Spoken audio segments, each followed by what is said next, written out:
This evening, I thought I would talk about epidemics.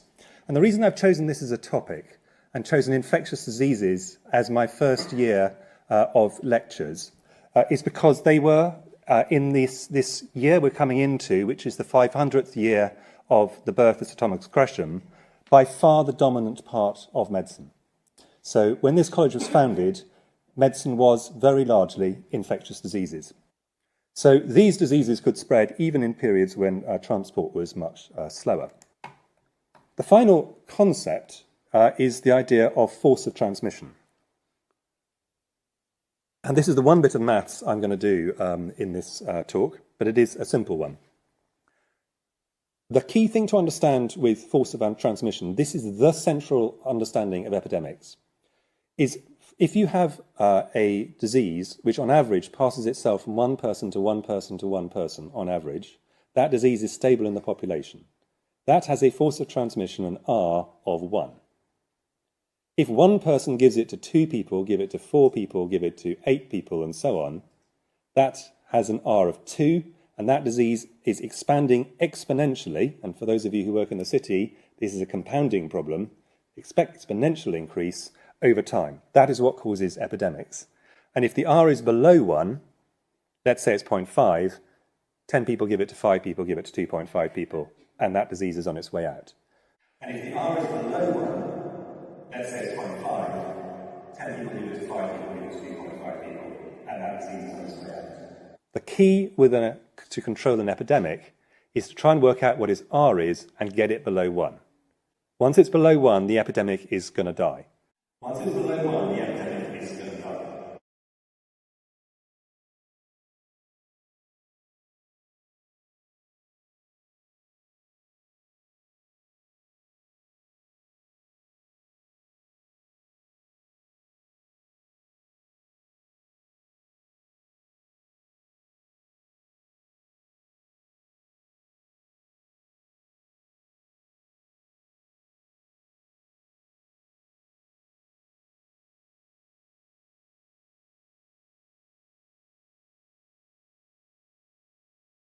And so that, understanding this number, is central to epidemics. And in fact, very large numbers of infectious epidemics have really quite low Rs. They're quite close to 1. So the idea of getting them below 1 is entirely biologically feasible. So for the Ebola epidemic, for example, R was somewhere between 1.2 and 2.5.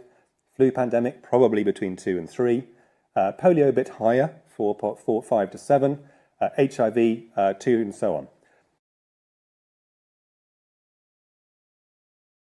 So it's therefore possible, but wrong, but many newspapers make this point wrongly, so I'm going to make it for them and then say it's wrong, that we are increasingly vulnerable to epidemics because of the massive transport networks we have by land, sea and air.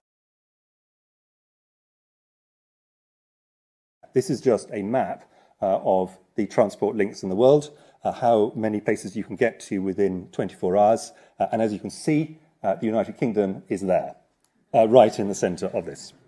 However, the reason that this is not actually as worrying as it looks is that being rich as a society massively hardens society against epidemics of any sort.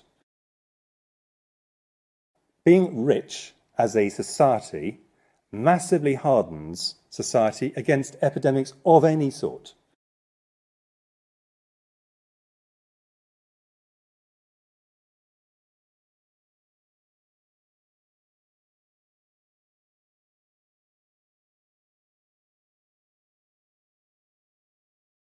And it does this not primarily for reasons of medicine, which we'll come on to, medicine does play a role, but in fact because of all the other things that lead to a successful rich society. Agriculture, for example, leading to substantially better nutrition, engineering leading to better housing, sanitation, clean and plentiful water, and cleaner heating as examples. So there are many things we do as societies which are not designed to prevent epidemics, but do so just as a process as countries become wealthier and more developed.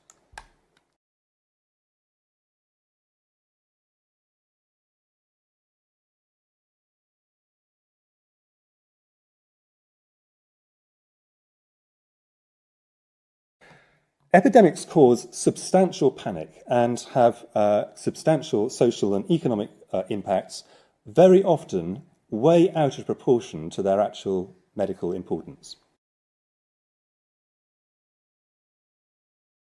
So let's take several of the recent epidemics, and you'll recognise many of the front pages of the newspapers involved. These tended to dominate the news for very long periods, including in countries which had almost zero chance of significant onward transmission, including the UK. Let's take SARS. Between November 2002 and July 2003, the SARS outbreak, which dominated the news for quite a long period of time, caused just under 10,000 cases and just under 1,000 deaths in 37 countries. Now, that is obviously a substantial tragedy for the individual families, but this is a small outbreak.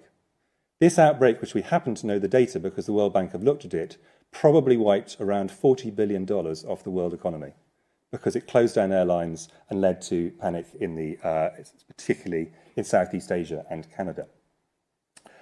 A massive influenza pandemic would be a lot bigger than that by many factors and would undoubtedly have a really serious societal impact. So these can have a very big impact on society, even if they are medically relatively less important.